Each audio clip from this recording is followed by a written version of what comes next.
ओम श्री साईनाथाय नमः। श्री साई सच्चरित्र अध्याय 6 भाग 1 रामनवमी उत्सव व मस्जिद का जीर्णोद्धार। गुरु के कर स्पर्श की महिमा। रामनवमी उत्सव उर्स की प्राथमिक अवस्था एवं रूपांतर एवं मस्जिद का जीर्णोद्धार। गुरु के कर स्पर्श के गुण। जब सद्गुरु ही नाव के खिवैया हों तो वे निश्चय ही कुशलता और सरलता पूर्वक इस भव सागर के पार उतार देंगे। सद्गुरु शब्द का उच्चारण करते ही मुझे श्री साईं की स्मृति आ रही है। ऐसा प्रतीत होता है मानो वे स्वयं ही मेरे सामने खड़े हैं और मेरे मस्तक पर उदी लगा रहे हैं।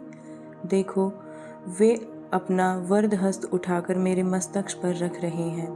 अब मेरा हृदय आनंद से भर गया है, मेरे नेत्रों से प्रेमाश्रु बह रहे हैं। सद्गुरु के कर स्पर्श की शक्ति महान आश्चर्यजनक है। लिंग सूक्ष्म शरीर जो संसार को भस्म करने वाली अग्नि से भी नष्ट नहीं किया जा सकता, वह केवल गुरु के स्पर्श से ही पल भर में नष्ट हो जाता है। अनेक जन्मों के समस्त पाप भी सद्गुरु की कृपा से नष्ट हो जाते हैं और मन स्थिर हो जाता है।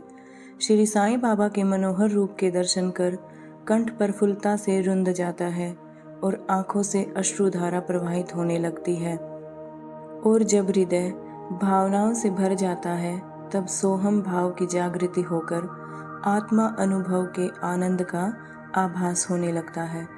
मैं और तू का भेद अथवा द्वैत भाव नष्ट हो जाता है और तत्क्षण ही ब्रह्म के साथ अभिन्नता प्राप्त हो जाती है। जब मैं धार्मिक ग्रंथों का पठन करता हूँ तो क्षण क्षण में सद्गुरु की स्मृति हो आती है। बाबा राम या कृष्ण का रूप धारण कर मेरे सामने खड़े हो जाते हैं और स्वयं अपनी जीवन कथा मुझसे कहने लगते हैं। अर्थात जब मैं भागवत का श्रवण करता हूँ तो बाबा श्री कृष्ण का स्वरूप धारण कर लेते हैं और मुझे ऐसा प्रतीत होने लगता है कि वे ही भागवत या भक्तों के कल्याणार्थ उद्धव गीता सुना रहे हैं। जब कभी मैं किसी से वार्तालाप किया करता हूँ तो मैं बाबा की कथाओं को ध्यान में लाता हूँ, जिससे उनका उपयुक्त अर्थ समझने में सफल हो सकूं। जब मैं लिखने के लिए बैठता हूं तब एक शब्द या वाक्य की रचना भी नहीं कर पाता, परंतु जब वे स्वयं कृपा करके मुझसे लिखवाने लगते हैं तब फिर उसका कोई अंत नहीं होता। जब भक्तों में अहंकार की वृद्धि होने लगती है तो वे शक्ति प्रदान कर उसे अहंकार शून्य बनाकर अंतिम ध्येय की प्राप्ति करा देते हैं तथा उसे संतुष्ट कर अक्षय सुख का अधिकारी बना देते हैं। जो बाबा को नमन कर अनन्य भाव से उनकी शरण जाता है उसे फिर कोई साधना करने की आवश्यकता नहीं। धर्म, अर्थ, काम और मोक्ष उसे सहज में ही प्राप्त हो जाते हैं। ईश्वर के पास पहुंचने के 4 मार्ग हैं: कर्म, ज्ञान, योग और भक्ति। इन सब में भक्ति मार्ग अधिक कंटकाकीर्ण गड्ढों और खाइयों से परिपूर्ण है, परंतु यदि सद्गुरु पर विश्वास कर गड्ढों और खाइयों से बचते हुए पदा अनुकर्मण करते हुए सीधे अग्रसर होते जाओगे तो तुम अपने ध्येय अर्थात ईश्वर के समीप आसानी से पहुंच जाओगे। श्री साईं बाबा ने निश्चयात्मक स्वर में कहा है कि स्वयं ब्रह्मा और उनकी विश्व उत्पत्ति, रक्षण और लय करने आदि की भिन्न भिन्न शक्तियों के पृथकत्व में भी एक तव है। इसे ही ग्रंथकारों ने दर्शाया है। भक्तों के कल्याणार्थ श्री साईं बाबा ने स्वयं जिन वचनों से आश्वासन दिया था उनको नीचे उद्धृत किया जाता है। मेरे भक्तों के घर अन्न तथा वस्त्र का कभी अभाव नहीं होगा। यह मेरा वैशिष्ट्य है कि जो भक्त मेरी शरण आ जाते हैं और अंतःकरण से मेरे उपासक हैं, उनके कल्याणार्थ मैं सदैव चिंतित रहता हूँ। कृष्ण भगवान ने भी गीता में यही समझाया है। इसीलिए भोजन और वस्त्र के लिए अधिक चिंता न करो। यदि कुछ मांगने की अभिलाषा है तो ईश्वर को ही भिक्षा में मांगो। सांसारिक मान व उपाधियां त्याग कर ईश कृपा तथा अभयदान प्राप्त करो और उन्हीं के द्वारा सम्मानित हो। सांसारिक विभूतियों से कुपथगामी मत बनो।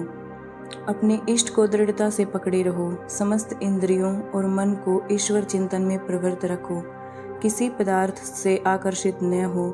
सदैव मेरे स्मरण में मन को लगाए रखो ताकि वह देह, संपत्ति व ऐश्वर्य की ओर प्रवृत्त न हो।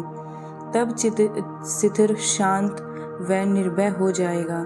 इस प्रकार की मनस्थिति प्राप्त होना इस बात का प्रतीक है कि वह सुसंगति में है।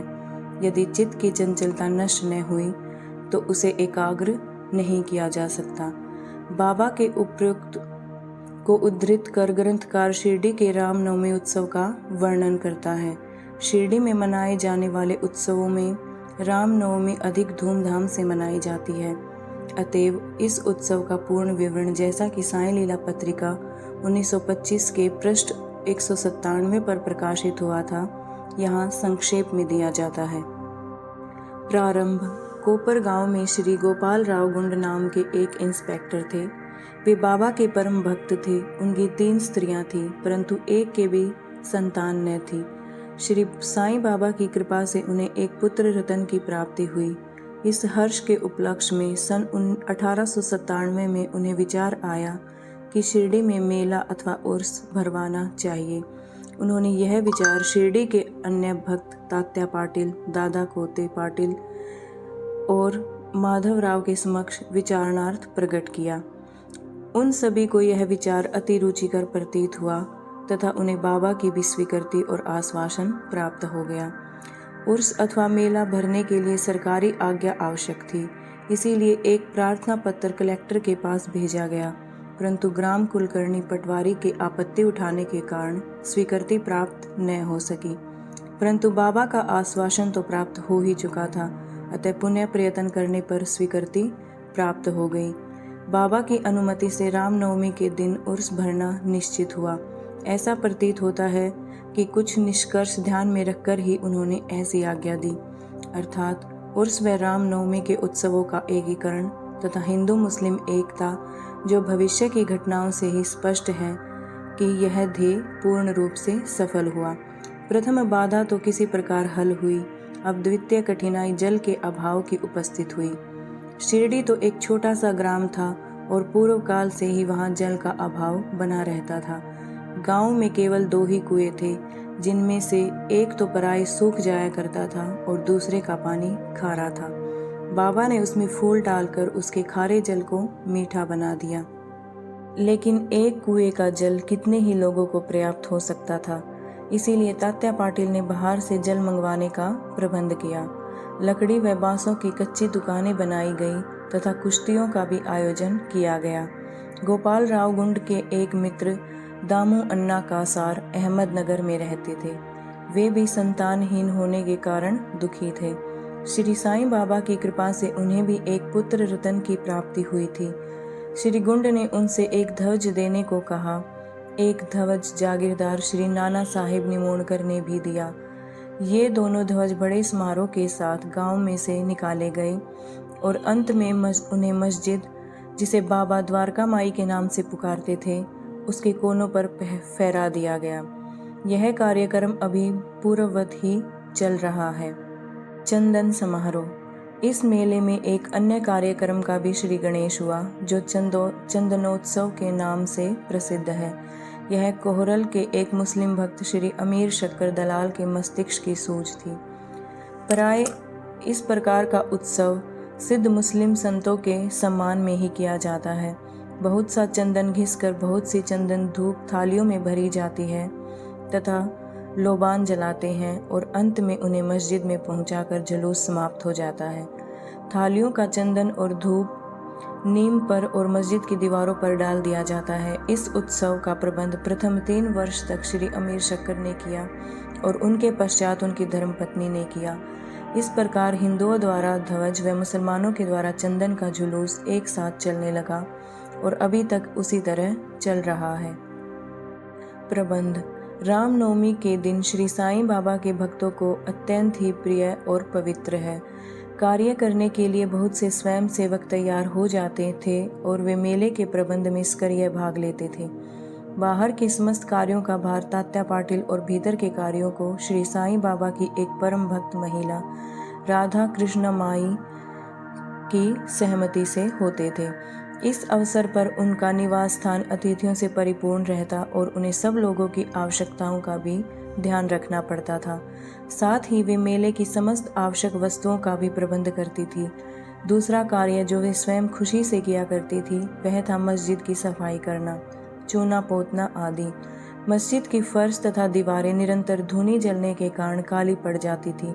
जब रात्रि को बाबा चावड़ी में विश्राम करने के लिए चले जाते तब वे यह कार्य कर लिया करती थी। समस्त वस्तुएं धूनी सहित बाहर निकालनी पड़ती थी और वे सफाई व पुताई हो जाने के पश्चात वे पूर्ववत सजा दी जाती थी। बाबा का अत्यंत का प्रिय कार्य गरीबों को भोजन कराना भी इस कार्यक्रम का एक अंग था। इस कार्य के लिए वृद्ध भोज का आयोजन किया जाता था और अनेक प्रकार की मिठाइयाँ बनाई जाती थी। यह सब कार्य राधा कृष्णा माई के निवास स्थान पर ही होता था। बहुत से धनाढ्य व श्रीमंत भक्त इस कार्य में आर्थिक सहायता पहुँचाते थे।